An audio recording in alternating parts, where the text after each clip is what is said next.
The Lord is with us, precious heart dwellers. And once again, He's bringing us wisdom and asking us to grow in holiness. It's November 3rd, 2015. Tonight I went into worship for the longest while. Just could not connect with the Lord. And Ezekiel prayed for me and anointed me with oil. I just wouldn't give up. I sat quietly with the Lord. I know that He's faithful. I know that He said He would speak to me every night until the rapture. And I just sat quietly waiting for Him.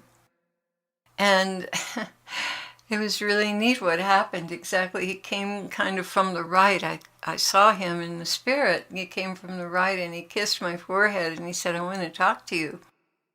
And I thought, oh, this is wonderful. I've been struggling all night and waiting for you, Lord. And I said, Lord, I just couldn't give up. You promised, so I had to press in.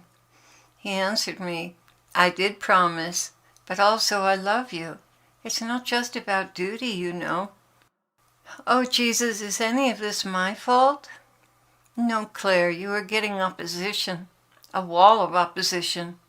But you did the right thing by waiting on me, and I do not disappoint good wills. They will never keep me from you, my love, never. It made me teary-eyed when he said that. It was very touching. He continued, I want to talk to you about mending your ways. What I mean is making amends with those with whom you have strained relationships. It is not my will that chasms between souls should grow deeper. No, it is rather my heart that you should rush to make amends and make it right, even if they are the ones who are wrong. Because there is a spirit of division loosed on the body, and even scars from the past attacks to divide. I want this season leading up to Christmas to be one of making peace with everyone and making amends with those who have hurt you. And I was thinking right away of a certain pastor that put a wet towel over me. We ended up leaving that church. And he said, yes, for instance, that pastor. Oh, Jesus, the very thought of it makes my heart sink. He replied, I know, but it must be done. I want closure with those who have slighted you and whom you have slighted.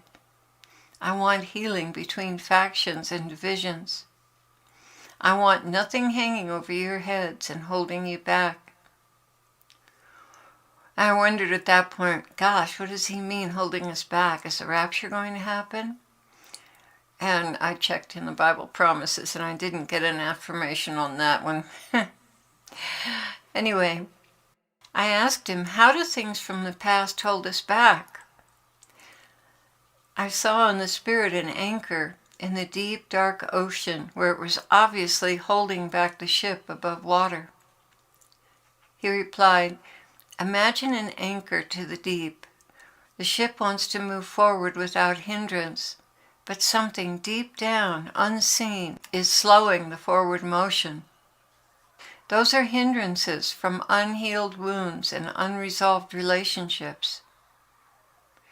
Even if it only be one way, still I can complete that freedom in my spirit, as long as nothing is still sticking to you.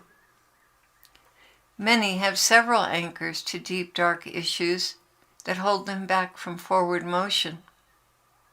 It is not commonly realized how much these things affect the direction of your life, either pulling you back or pulling you off course, even just a little, to the right or the left. When he said that, I remembered someone once said that a ship being off 1 degree sailing across the ocean, they wouldn't arrive at the right destination because they're starting with just being off at 1 degree. And that's all it takes over that great distance to keep you from arriving at your destination.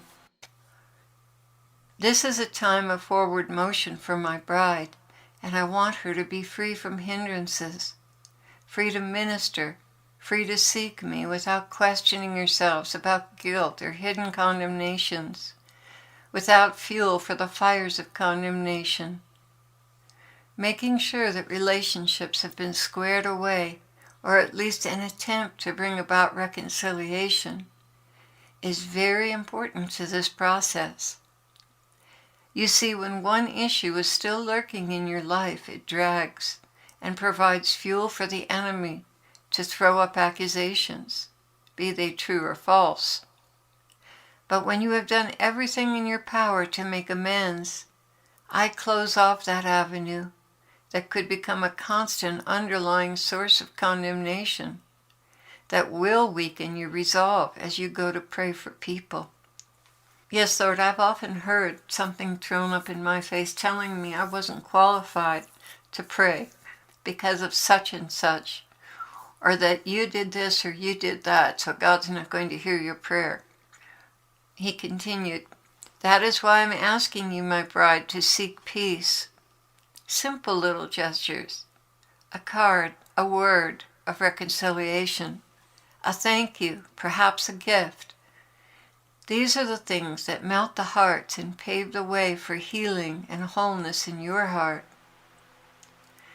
Like the inspiration I had to have a couple over for dinner, Lord? Yes, we are dropping little hints in your heart, little things, gestures, and even reaching out a little more to make amends. Oh, how freeing this will be.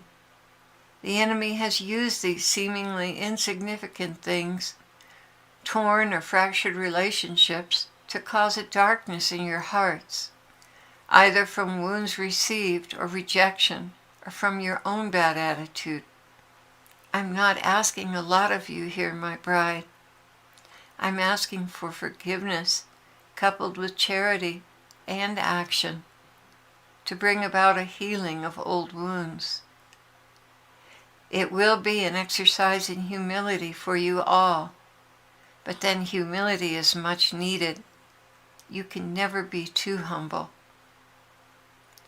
I will be with you in this endeavor. I will bring fragrance of sweetness into these relationships as you reach out to comfort and mend past ways. Don't be afraid. I am with you in this. And remember to pray first and ask how to approach each situation. Every situation is different. I will lead you. Not to change the subject, Lord, but I did have a question. Forgive me, Lord, but the messages have been a little shorter lately. My beloved, I am not here to entertain or fill the air with words or tickle fancies, such as rapture scenarios. I am here to instruct in holiness, and your obedience to these short directives mean everything to me. You see, with obedience comes increased blessings. Grace builds upon grace.